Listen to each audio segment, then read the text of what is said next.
Si je vous parle d'un gars un peu perdu mais déterminé, et de son pote qui est loin d'être le couteau le plus affûté du tiroir, le tout sur fond d'invasion de zombies, de tasses de thé avec 2 sucres s'il vous plaît, et de cornets de glace. Ok. Allez, on revient d'entre les morts pour savoir si vous avez la ref pour Shaun of the Dead d'Edgar Wright, le premier film de la trilogie Cornetto. Y'a quelqu'un? Ouh, ça sent le sapin.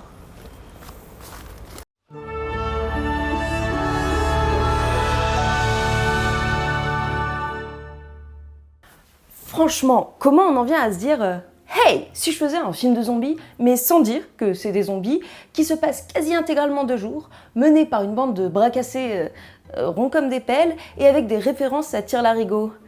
La réponse s'appelait Edgar Wright et Simon Pegg.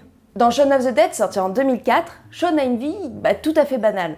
Il boit des pintes au Winchester avec son glandeur de meilleur ami Ed, joué par Nick Frost, et se prend la tête un petit peu beaucoup souvent avec sa petite amie Liz, jouée par Kate Ashfield. Sauf qu'un jour, des zombies envahissent Londres. Comme ça, d'un coup, sans raison. Shaun, qui n'est pourtant pas le gars le plus actif de l'histoire, décide de prendre les choses en main et de sauver ses amis et sa mère de l'attaque des morts-vivants, en allant s'enfermer dans son bar préféré. Le duo, qu'on appellera dans cette vidéo Wright and Pegg, commence à travailler ensemble à l'époque où Simon Pegg et Jessica Hines, 2 acteurs et auteurs anglais, décident de créer leur série, Spaced. Ils engagent alors Edgar Wright, un jeune réalisateur prometteur qui avait déjà signé quelques épisodes de série avant ça. L'alchimie est directe, et le trio remporte un rapide succès avec cette série qui, en fait, raconte le quotidien de 2 gros flemmards procrastinateurs, Tim and Daisy, qui se font passer pour un couple pour pouvoir, en fait, louer un appartement à Londres. How long you been together? 5 years, 8 months, 3 days. Well, you can move in when you're ready. Really? Yep. Assez rapidement, Edgar Wright et Simon Pegg se découvrent de très nombreux points communs, et surtout dans leurs références. Et une des rêves qui les a le plus rapprochés est leur amour indéfectible pour les zombies. Et plus particulièrement le cinéma de George Romero et Resident Evil. Bon, on reparlera de Romero un peu plus tard dans la vidéo, mais en fait leur passion commune pour le jeu de survival horror made it Capcom les a beaucoup influencés pour Spaced. Dans l'épisode 3 de la première saison, le personnage de Tim passe en fait ses nuits à jouer à Resident Evil en prenant des psychotropes. Ce qui finit par le faire délirer un chouïa et s'imaginer qu'il est entouré de zombies.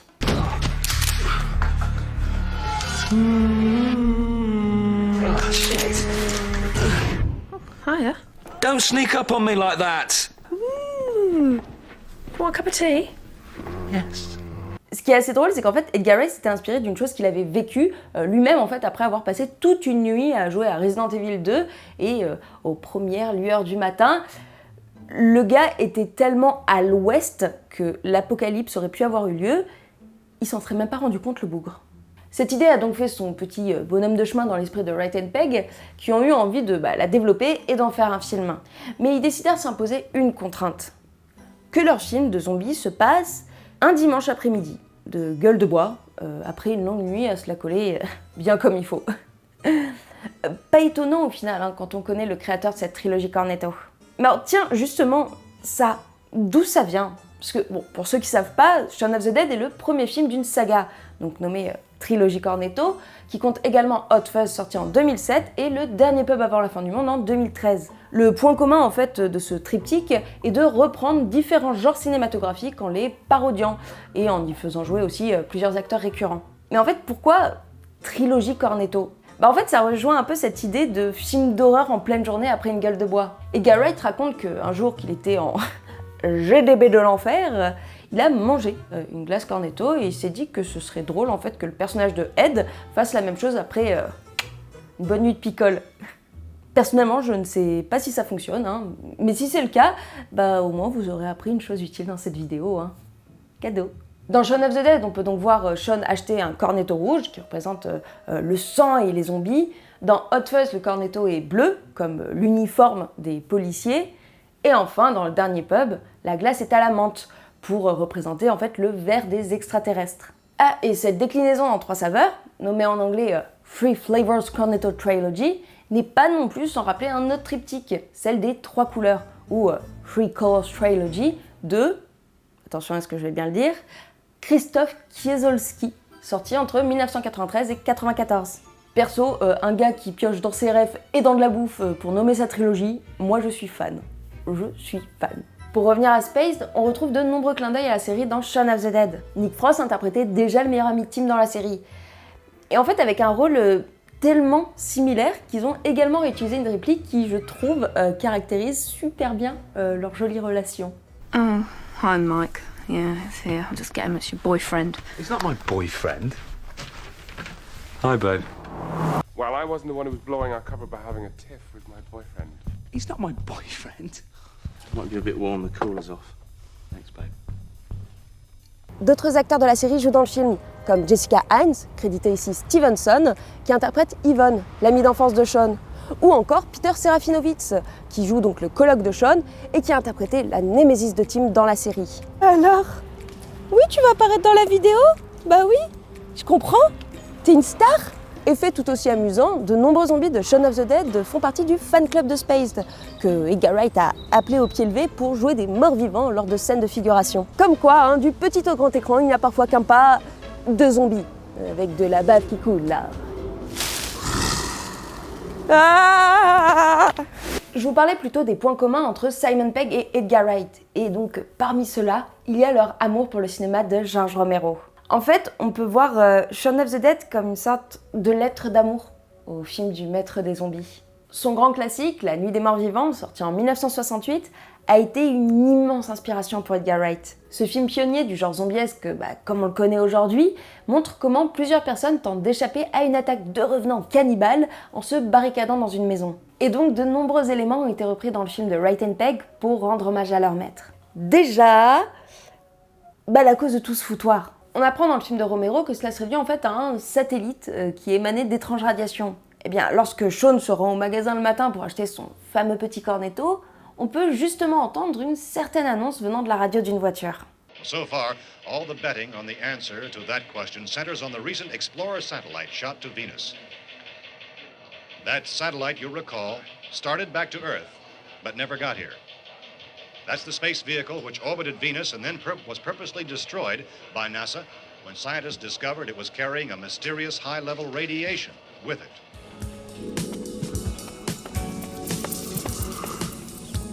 Deep space probe Omega-6, due to return to Earth this weekend, unexpectedly re-entered Earth's atmosphere in the southeast England, broken apart over what's believed. Cette émission serait donc un clin d'œil à la Nuit des Morts Vivants, prouvant que la mort vient de l'espace. On a aussi un bel hommage au travers de la mère de Sean, jouée par Penelope Wilton, qui se prénomme Barbara, tout comme l'une des protagonistes du film de Romero. Ce qui donne même un petit écho à une fameuse réplique du film. They're coming to get you, Barbara. I don't want to cause a fuss. We're coming to get you, Barbara. Alors attention, anecdote mignonne et un petit peu rigolote aussi, c'est que Romero a vu Shaun of the Dead, a beaucoup aimé, qui plus est, et lorsqu'il a appelé le réalisateur pour le féliciter, Edgar Wright lui a demandé s'il avait remarqué justement ce petit clin d'œil à son premier chef-d'œuvre. Et bizarrement, Romero il l'avait pas. Genre, pas du tout. Comme quoi, même les réalisateurs n'ont pas forcément les refs à leur propre film. Une autre grande inspiration du duo Wright and Pegg est le film Dawn of the Dead, toujours de Romero, sorti en 1978. C'est une sorte de suite de La Nuit des Morts Vivants, donc toujours avec en fait ce constat que la planète est envahie de revenants cannibales, où un groupe de personnes décide de s'enfermer dans un centre commercial pour vivre en autarcie, loin des méchants monstres. Sauf que vous vous en doutez, hein, ils sont loin, mais alors très loin de l'Éden tant espéré. On retrouve déjà des références à ce film, rien que dans son titre, hein, Dawn of the Dead, Shaun of the Dead. Il y a un truc. J'ai pas l'oreille absolue, mais je pense qu'il y a un truc. Et justement, en parlant d'oreille, je l'avais pas vu venir cette transition-là. Il y a une autre ref qui fait justement écho au film de Romero, les musiques utilisées. Quand Shaun of the Dead s'ouvre sur le logo Universal, on entend une musique étrange à base, je dirais, transistor ou un truc du genre, qui vient tout bonnement en fait de Dawn of the Dead, dont c'est le thème principal.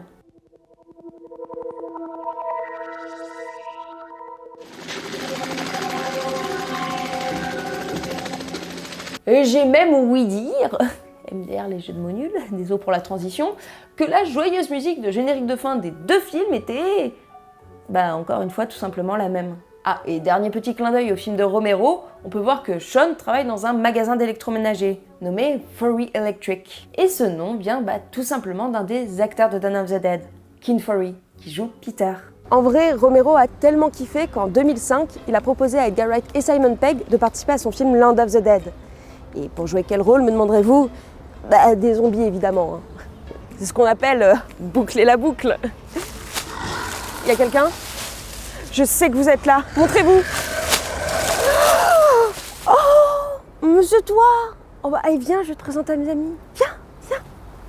Et oui, je suis super fière de pouvoir vous présenter mon premier livre.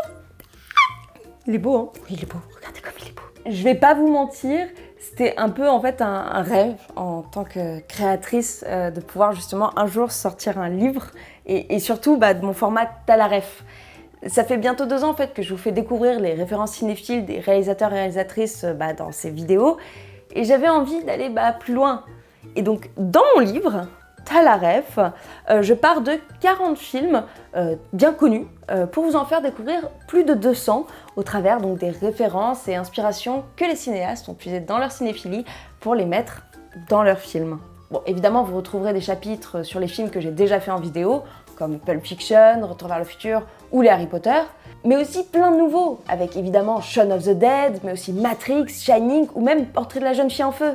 Il y a aussi des chapitres où je vous parle de l'origine des clichés du cinéma, comme le fameux cri de Willem, ou même d'où vient le jumpscare. Et à la fin, il y a aussi une liste de films à cocher, pour voir justement si vous avez toutes les refs.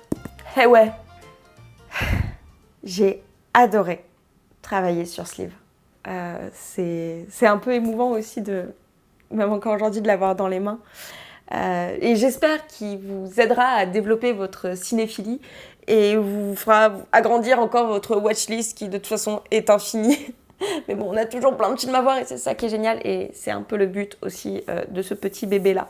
Et Noël approchant, je pense, à mon humble avis de personne qui a écrit cette beauté en moins de 6 mois, les gars, c'est peu, sachez-le, que c'est un très joli cadeau à s'offrir à soi-même aussi, c'est important de penser à soi, et à tous ses amis et sa famille cinéphiles. Et au pire, il cale vachement bien les meubles. Testé et approuvé. En termes d'influence, Edgar Wright doit beaucoup à un autre grand réalisateur. Si je vous dis gore, monstre, malédiction et une bonne maîtrise de la tronçonneuse. Vous l'aviez évidemment chez vous, on va parler de Sam Raimi et de ses Evil Dead. Edgar Wright a en fait découvert ce cinéaste avec une émission, The Incredibly Strange Film Show with Jonathan Ross. There are 2 schools of thought, I think, for horror filmmakers. One is that the audience can always create something more horrible than you can show them. And the other school of thought is show them, everything. On y découvre en fait que très jeune, Raimi en fait réalisait des petits films avec une caméra Super 8 et c'est comme ça qu'il a commencé à créer son style et son univers horrifique très low budget. Et c'est en voyant cette émission que Edgar Wright a eu envie de faire des films. I saw the documentary, I saw Sam Raimi's shorts and also clips of a Super 8 version of The Evil Dead, which they made, called Within the Woods, and that was it. I was like, the next day at school, it's like, I'm going to do this. We're going to make a movie. Or it was just like everything was now leading towards doing that. More recently, I got to moderate a Q&A at the Egyptian in Los Angeles with Sam Raimi and Bruce Campbell, and I got to tell Sam in front of an audience what he meant to me and the fact that I wouldn't really be doing what I do in the same way without him. So I was very happy to do that. Son côté violent, sanglant, plein d'hémoglobine en veux-tu en voilà, justement, ça vient de cet amour pour les films de Raimi et surtout du personnage de Ash, joué par Bruce Campbell. On peut d'ailleurs voir un hommage nominal à ce perso lorsque Sean arrive au magasin où il travaille. Now, as well as Mr. Sloman being off today, I'm afraid Ash is feeling a little bit under the weather. So I will be taking charge as the oldest. Et un peu plus tard dans le film, c'est une réplique qui fait écho à Evil Dead. Quand Sean retrouve son colocataire transformé en zombie dans la douche, il lui propose, un chouïa effrayé, de se joindre à eux. Un peu comme le faisaient les revenants d'Evil Dead avec Ash. If you're feeling better, later we'll go to the pub. So you're more than welcome to join us.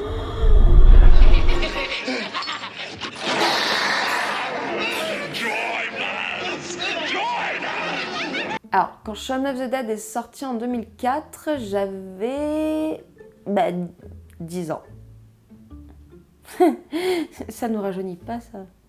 Mais, par contre, je me souviens pas trop quel était le genre de film à la mode à cette époque-là, comme par exemple aujourd'hui avec les films de super-héros. Sauf qu'en me plongeant dans l'écriture de cette vidéo, j'ai découvert qu'Edgar Wright était loin, mais alors loin, d'être le seul à vouloir faire un film sur des créatures d'outre-tombe mangeuses de cervelle. Puisque lorsqu'il a commencé l'écriture de son scénario en 2001, il a été confronté en fait à d'autres réalisateurs qui avaient les mêmes envies que lui. En 2002 par exemple, un autre réalisateur, lui aussi anglais, l'a devancé.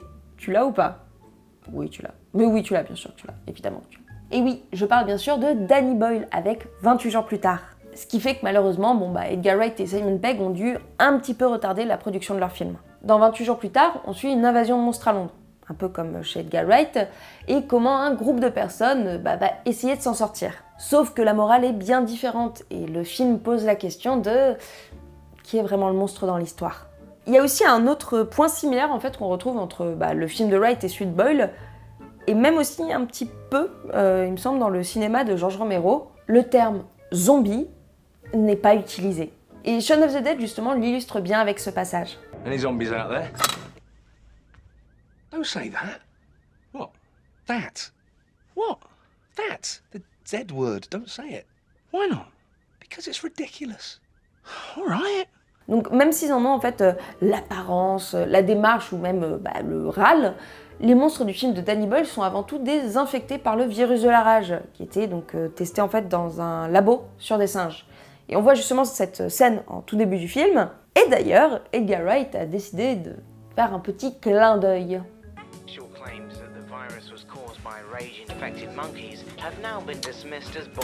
Alors, une sorte de manière de dire ok, t'as dit Prums, mais STP, laisse-moi la seconde place. T'as vu, j'ai fait coucou à toi dans mon film. J'adore écouter les commentaires audio des films, et dans celui du DVD de Shaun of the Dead, il y a Simon Pegg et Edgar Wright qui soulignent des aspects en fait de la réalisation que j'ai trouvé super intéressantes. Les refs, vous-même vous savez, j'adore ça, vraiment, je suis fan. Mais parfois en fait elles sont plus insidieuses. Elles font partie en fait d'une sorte de cinématographie plus globale, de choses qu'on a vues encore et encore. C'est des clichés quoi. Et il y en a un dans le film en particulier que j'adore, parce qu'il est super graphique, mais aussi assez rigolo. Quand Sean et Ed découvrent des zombies dans leur jardin, ça commence avec une jeune femme, Mary, en tout cas d'après l'étiquette qu'elle a sur sa veste. Sauf qu'un mouvement un chouïa trop brusque la fait basculer et s'empaler sur un pied de parasol. Sauf que la madame se relève et nous donne un joli aperçu de son anatomie.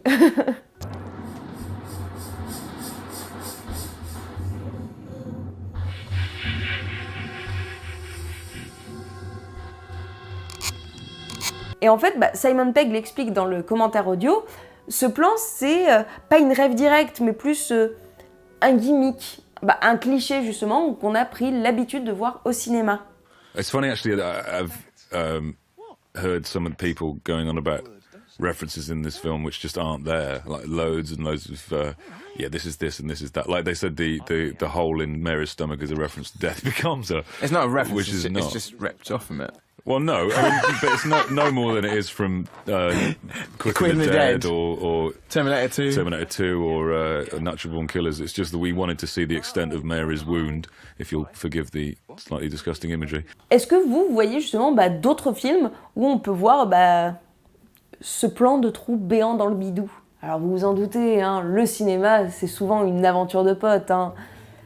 Sauf qu'avec Edgar Wright, bah, c'est limite la colonie de vacances, hein, vu qu'il a ramené tous ses copains. Il y a cette superbe scène justement dans le film où l'équipe de bras cassés de Sean croise un autre groupe qui leur ressemble étrangement. Maybe this isn't the best time to talk about it. Okay. Sean. Yvonne. Et bah quand on y regarde de plus près, toutes ces personnes font partie du ETSU, le English TV Show Universe. Comment ça n'existe pas? On commence par Simon Pegg et Jessica Stevenson, qui jouaient donc ensemble dans Spaced, suivi de Lucy Davis et Martin Freeman, qu'on a pu voir ensemble dans The Office version UK, Dylan Moran et Tamsin Greig dans la série Black Books, et enfin bah, Julia Deakin et Nick Frost qui viennent également de Spaced.